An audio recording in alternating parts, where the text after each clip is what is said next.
C'est l'histoire d'un employeur pour qui une absence non justifiée valait démission. Un salarié en arrêt maladie n'informe pas l'employeur de la prolongation de son absence.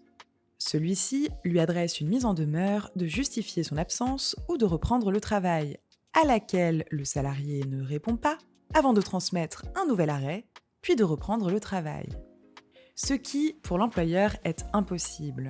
Faute de réponse à la mise en demeure dans le délai imparti, une présomption de démission s'applique. Le salarié ne peut donc pas reprendre, peu importe les éléments qu'il transmet ensuite.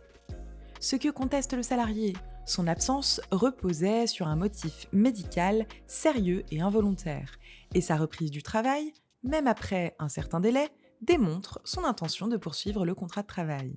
Ce qui convainc le juge, qui donne raison au salarié.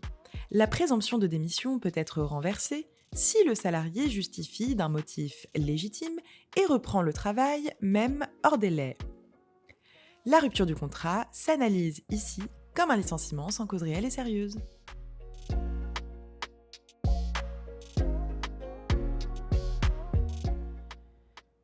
La présomption de démission permet à l'employeur, en cas d'abandon de poste, de considérer le salarié comme démissionnaire s'il ne répond pas à une mise en demeure, de justifier son absence ou de reprendre le travail dans un délai minimal de 15 jours.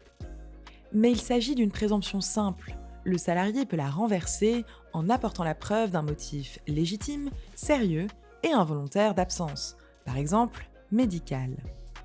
Ainsi, même en l'absence de réponse dans le délai, la justification tardive de l'abandon et la reprise du travail peuvent démontrer l'absence de volonté de démissionner.